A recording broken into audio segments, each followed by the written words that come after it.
CA students ध्यान दीजिए, आप इस चैनल को सब्सक्राइब करें और मेक श्योर कि बेल आइकन को भी प्रेस करें ताकि कोई भी इंपॉर्टेंट अपडेट आप कभी भी मिस ना करें। औज़ुबिल्लाहिमिनश्शैतानिर्रजीम बिस्मिल्लाहिर्रहमानिर्रहीम सल्लल्लाहु अलैहि वसल्लम। इस वीडियो में हम लोग कुछ बात करेंगे कि अब आप लोग जब के एंड पे खड़े हैं, रिवीजन के टाइम पे हैं, लास्ट एक डेढ़ महीने में हैं, तो आप लोगों को पता होना चाहिए कि आपने आई कैप में जो लॉजिकल क्वेश्चंस हैं उनको सॉल्व कैसे करना है। आपके माइंड में एक अप्रोच होनी चाहिए कि आप लोगों ने वो तमाम लॉजिकल सवाल जो हैं उनको प्रॉपरली रिजॉल्व कैसे करना है, क्या क्या स्टेप्स आपने फॉलो करने हैं। तो अगर आप लोग ये स्टेप्स फॉलो कर लेंगे तो यस, आप बाकियों से काफ़ी अच्छी पोजीशन पे होंगे और आप अच्छे मार्क्स को सिक्योर कर रहे होंगे, डिपेंडिंग अपॉन कि आपका अपना प्रैक्टिस लेवल कितना है, आपकी तैयारी कितनी अच्छी है और आप कितने अच्छे जार्गन्स वगैरह यूज़ कर रहे हैं। और ये सारी चीज़ आती है प्रैक्टिस के साथ। तो सबसे पहले हम देखते हैं कि लॉजिकल क्वेश्चंस को सॉल्व कैसे करना है, बट इससे पहले हमें यह पता होना चाहिए कि आई कैप कौन कौन से एरियाज में से लॉजिकल सवाल निकालता है। अगर आपको वो चैप्टर बाय चैप्टर अप्रोच याद हो तो हम लोगों ने कहा था कि वो ये एरियाज हैं जहां से आई कैप ने लॉजिकल सवाल पूछने हैं। फॉर एग्जाम्पल कंपनीज एक्ट का area, for example companies act का area, for example code of ethics का एरिया, 705 706 रिपोर्ट का एरिया, 560 सब्सिक्वेंट इवेंट का एरिया और सब्सटेंटिव प्रोसीजर्स। तो ये नॉर्मल टिपिकली ये वो 5 एरियाज हैं जहां पे बच्चा अक्सर कंफ्यूज रहता है, उसको अक्सर आइडिया नहीं होता कि वो चीज़ों को कैसे लेकर चले। एक एक करके देखते हैं। भाई आपको सवाल आ गया एग्जाम में कंपनीज एक्ट का और आपको एक सिनेरियो दे के आए कि आपने पूछ लिया कि बताएं इस पोजीशन में क्या जो ऑडिटर को अपॉइंट किया जा रहा है, जो कंपनी ऑडिटर को अपॉइंट कर रही है, क्या उसकी अपॉइंटमेंट वैलिड है या नहीं। तो बहुत सारे स्टूडेंट्स ऐसे होते हैं जो कि यस नो में जवाब देके आ रहे होते हैं। 4 नंबर, 5 नंबर, 3 नंबर, 6 नंबर का सवाल हो तो क्या आप उसको जस्ट ये बता के आओगे कि यस ये अपॉइंटमेंट वैलिड है या नहीं, without any justification, without any reason. या अगर रीजन भी देंगे तो वो जस्ट लॉ के प्रोविजन उठा कर लेके आएंगे और उसके बाद कर देंगे यस या नो। ऐसा नहीं कर, एक अप्रोच बनानी है। सबसे पहले आपने बताने हैं उसकी प्रोविजन, लॉ इस चीज के बारे में क्या कहता है। आईकेएफ ने जिस प्रोविजन को चेंज करके सवाल बनाया है, जिस प्रोविजन के मुताबिक उसने सवाल को ड्राफ्ट किया है, आपने सबसे पहले वो प्रोविजन बता देनी है।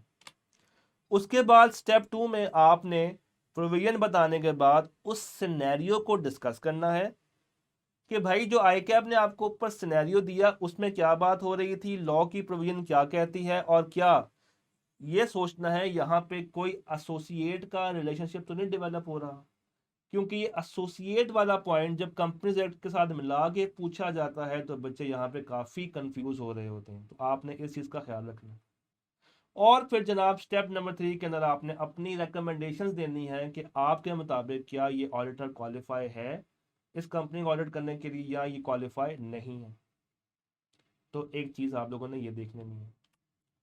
इसी तरह कोड ऑफ एथिक्स, नॉर्मली सवाल यहां से कैसा आएगा कि आपको 5-6 लाइनें, 7-8 लाइनों का एक सिनेरियो दिया जाएगा। उस सिनेरियो के अंदर कुछ थ्रेड्स होंगे और आप लोगों ने ये बताना होगा कि वो थ्रेड कौन से हैं और उसके अगेंस्ट आप कौन कौन से सेफगार्ड्स लगा रहे होंगे। बहुत आसान एरिया है। इसमें भी कुछ स्टेप्स देख लेते हैं। स्टेप 1, आपने थ्रेड को आइडेंटिफाई करना है।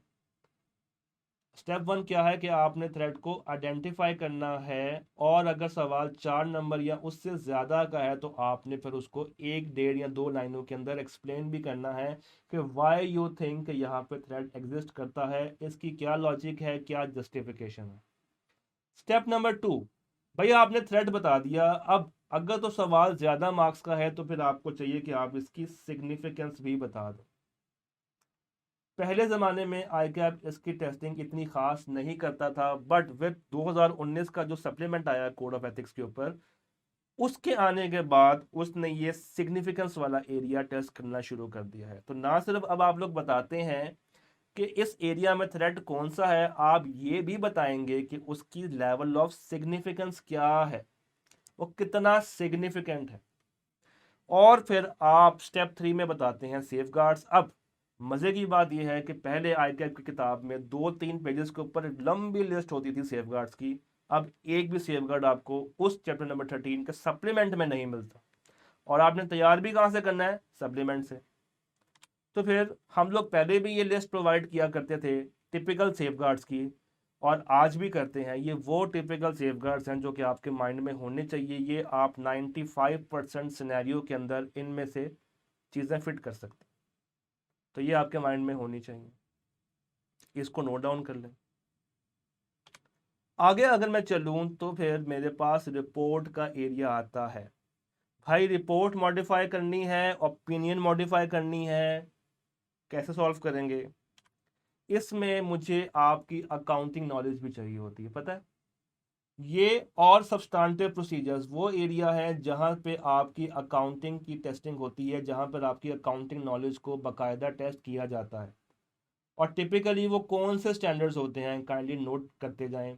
IAS 2, IAS 8, 16, 36, 38, उसके बाद आपका IFRS 15, लीज का एरिया, 36 इम्पेयरमेंट।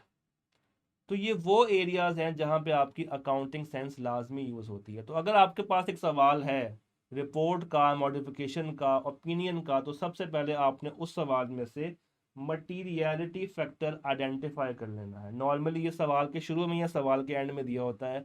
वो बताता है कि जनाब प्रॉफिट बिफोर टैक्स कितना है, उसका बेंचमार्क रेट क्या है, प्रॉफिट आफ्टर टैक्स कितना है, टोटल सेल्स कितनी है कंपनी की, उसकी नेट सेल्स कितनी है, नेट एसेट्स कितने हैं। ये वो बेंचमार्क्स होते हैं जिसके मुताबिक आप मटीरियलिटी को कैलकुलेट करते हैं, मटीरियलिटी को बताते हैं।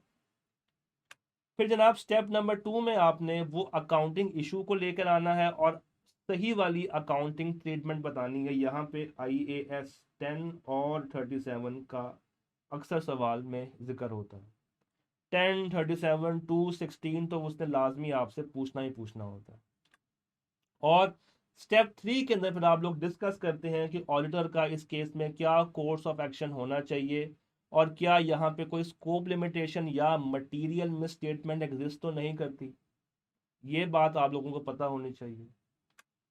और एंड के ऊपर आखिरी जो स्टेप है वहां पर आप ये बताते हैं कि मैनेजमेंट का क्या रिस्पॉन्स था और आपने अपनी रिपोर्ट में कैसी मॉडिफिकेशन दे दी है। अब यहाँ पे ज़रूरी चीज़ क्या है, यहाँ पे ज़रूरी चीज़ है वो मैप।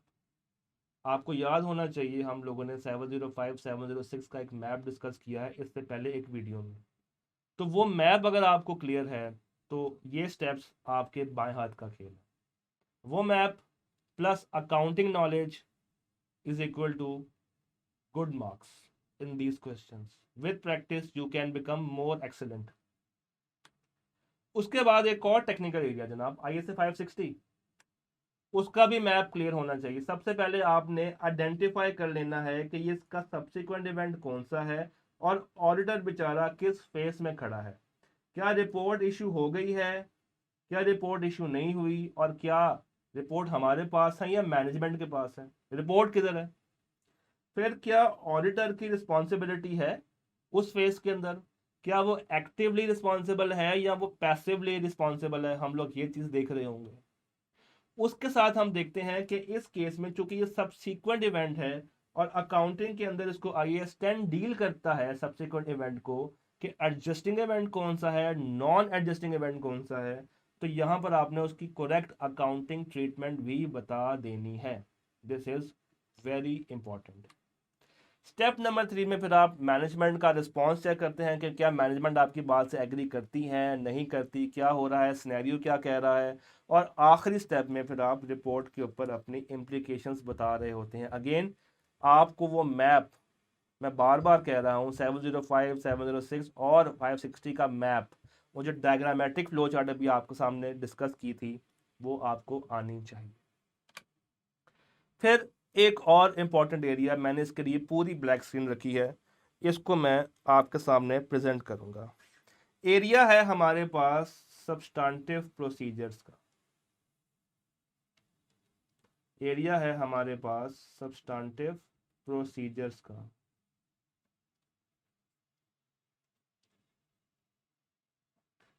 इसके अंदर क्या होता है, सब्सटेंटिव प्रोसीजर्स के अंदर आपको ICAP एक एरिया देता है। वो area can be an asset, can be a liability, can be an equity, can be an income just like sales, और it can be an expense. तो वो 5 तरह के एरियाज में से कोई एक एरिया आपको दे देता है, that can be an asset, that can be an liability, that can be an equity, income और एक्सपेंस। ये जनाब उसने एरियाज आपको प्रोवाइड कर दिए। वो कोई भी एरिया दे दे, आपके पास एक नॉलेज होनी चाहिए, दैट इज ऑफ अजर्शन। आपके पास अजर्शन की नॉलेज होनी चाहिए। अजर्शंस क्या है? नंबर 1, 5 तरह के अजर्शंस हैं हमारे पास। नंबर 1, क्या वो चीज़ एग्जिस्ट करती है, क्या वो चीज़ मौजूद है, यानी कि हम उसकी एग्जिस्टेंस को देखते हैं, या हम उसकी अकरेंस को देखते हैं। डिपेंड करता है कि हम कौन से वाला एरिया कर रहे हैं। अगर हम ऐसा एरिया कर रहे हैं जो कि बैलेंस शीट वाला है, जिसको हम लोग अकाउंट बैलेंस बोलते हैं, तो वो एग्जिस्टेंस में आएगा। और अगर हम एक ऐसा मेथड यूज़ कर रहे हैं जो कि इनकम स्टेटमेंट में आता है, sales, purchase, cost of sale, आपका पेरोल एक्सपेंस, एडमिन का खर्चा, तो वो अकरेंस में आएगा अगर आपने उस चीज़ को टेस्ट करना। Second is completeness. भाई एग्जिस्ट करता है, बट क्या वो कंप्लीट भी है या नहीं, उस चीज़ को देखना है। फिर नंबर 3 आप देखते हो उसकी कैलकुलेशन, यानी कि उसकी एक्यूरेसी, उसकी वैल्यूएशन और उसकी एलोकेशन। तो ये 3 बातें आपने वेरीफाई करनी है। ये 3 बातें आप लोगों ने वेरीफाई करनी है अकाउंट बैलेंस के अंदर। और अगर और जनाब अगर कोई क्लास ऑफ ट्रांजैक्शन दी गई है, कोई इनकम है, कोई एक्सपेंस है, तो आप सिर्फ उसके लिए एक्यूरेसी को वेरीफाई करते हैं। फिर चौथा आपने देखना है rights and obligations. Rights and obligation कि क्या ये एसेट हमारा है, हमारा हक है, और क्या ये लायबिलिटी हमारी ऑब्लिगेशन है या नहीं। तो बेसिकली ये अकाउंट बैलेंस के लिए होता है। और इनकम स्टेटमेंट के लिए हम वर्ड यूज करते हैं कट ऑफ। कट ऑफ अजर्शन, यानी कि ये हमारे पीरियड से ताल्लुक रखती है या नहीं। और फिर 5वीं चीज आप लोगों ने यहां पे वेरीफाई करनी होती है क्लासिफिकेशन। Classification and presentation. ये 5 स्टेप्स हैं, ये 5 मुख्तलिफ अजर्शंस हैं। अब इन 5 अजर्शंस को कैसे वेरीफाई किया जाए, इन 5 अजर्शंस को कैसे लेकर चला जाए, तो भाइयों आपके पास 7 तरह के ऑडिट प्रोसीजर्स भी तो हैं। आपके पास 7 तरह के ऑडिट प्रोसीजर्स भी तो हैं। वो कौन से हैं? इसको हम क्लासिफाई करते हैं 4 ग्रुप्स के अंदर, ए, बी, सी और डी। ए में आपके पास आएगा inquiry, inspection, inquiry, inspection and observation. Inquiry, inspection and observation. B में आपके पास आएगा रीकैलकुलेशन या री परफॉर्मेंस। रीकैलकुलेशन या री परफॉर्मेंस। सी में आपके पास आएगा एक्सटर्नल कंफर्मेशन। और डी में आपके पास आता है एनालिटिकल प्रोसीजर्स। तो ये 7 प्रोसीजर्स अगर आप इन 5 असर्शंस पे लगाते जाएंगे, तो आप पर एरिया, यानी कि अगर मैं सिर्फ एसेट्स की बात करूं और एसेट में आपसे कहूं कि आपने नॉन करंट एसेट को वेरीफाई करना है, तो उसकी एग्जिस्टेंस में आप 2-3 पॉइंट्स लिख देंगे, कंप्लीटनेस में आप 2-3 पॉइंट्स लिख के आएंगे, एक्यूरेसी, वैल्यूएशन, एलोकेशन में अगर आपके पास उसकी अकाउंटिंग नॉलेज है और बहुत जालिम किस्म की है, तो आप यहाँ पे कुछ 6-7 पॉइंट्स लिखाएंगे। राइट्स एंड ऑब्लिगेशंस के अंदर अगेन 3-4 बातें आ जाएंगी। क्लासिफिकेशन क्या वो फाइनेंशियल स्टेटमेंट्स के अंदर सही से प्रेजेंट हुआ या नहीं हुआ, यहाँ पे आप 2-3 बातें लिख देंगे। तो अगर एक ऐसा बच्चा जो कि हेडिंग वाइज चल रहा है, लाजमी बात है वो एग्जामिनर को ज़्यादा पसंद आएगा एज कम्पेयर टू वो बच्चा जिसने 7-8 बातें लिखी ज़रूर हैं बट वापस में या तो सेम बातें हैं या आपस में कॉन्ट्राडिक्ट कर रही हैं। तो अप्रोच बना, आप लोग अप्रोच बनाना जब सीख लेंगे तो चीज़ें बहुत आसान हो जाएंगी। इस एरिया को अपने कोर्स के अंदर बहुत डिटेल से बताया है, हर एरिया को बारी बारी डिस्कस किया है। तो अगर आपने इस एरिया की रिवीजन करनी है तो आप मेरे कोर्स में आ सकते हैं। चलें जी, एक चीज़ को और डिस्कस करते हैं। एक बच्चों में कंफ्यूजन पाई जाती है कि सर ऑडिट प्रोसीजर्स जो होते हैं उनका एक फ्लो चार्ट हमें अगर आप बना कर दे दे तो हमें पता चल जाएगा कि हम जोन सा चैप्टर तैयार कर रहे हैं उस चैप्टर के अंदर कौन से टिपिकल प्रोसीजर्स हैं, यानी कि हम किस एरिया को वेरीफाई कर रहे हैं, किस चीज़ को देख रहे हैं। उस चैप्टर के अंदर हम लोग कौन से वाले, कौन सी नेचर के, कौन से एक्सटेंड के प्रोसीजर्स को देख रहे हैं। सर अगर आप हमें वो भी बता दें तो आपका बहुत शुक्रिया होगा। ये सवाल अक्सर आता है, तो आइए इस चीज़ के ऊपर बात करते हैं आज। ऑडिट प्रोसीजर्स, ऑडिट प्रोसीजर्स भाई, ऑडिट प्रोसीजर्स फर्दर 2 कैटेगरीज के होते हैं। नंबर 1 इज आपका रिस्क असेसमेंट प्रोसीजर्स,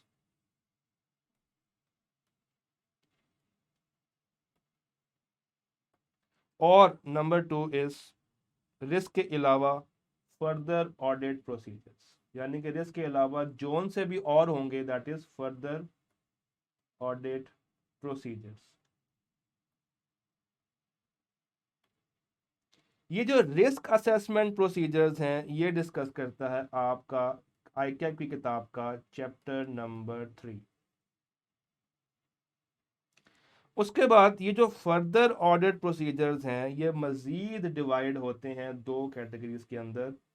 एक है आपका टेस्ट ऑफ कंट्रोल और दूसरा है आपका टेस्ट ऑफ डिटेल, यानी कि डिटेल टेस्टिंग कर रहे हैं आप या आप कंट्रोल्स की टेस्टिंग कर रहे हैं। तो अगर तो आप कंट्रोल्स की टेस्टिंग कर रहे हैं तो ये है जनाब आपका chapter number 5 and chapter number 6। और अगर आप टेस्ट ऑफ डिटेल में हैं तो आपको ये पता होना चाहिए कि ये मजीद 2 कैटेगरीज में डिवाइड होता है, सब्सटेंटिव प्रोसीजर्स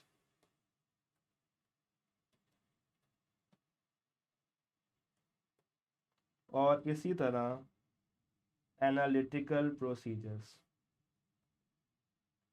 भाई एनालिटिकल को चैप्टर नंबर 7 ने डील किया और सब्सटेंटिव को 8 से लेकर 10 तक ने डील किया। तो ये अगेन ये वो मैप है जो कि आपको पता होना चाहिए, ये वो मैप है जी। तो हम लोगों ने ये मैप देखा प्रोसीजर्स का। तो इंशाल्लाह ताला मिलते हैं। अल्लाह हाफिज़।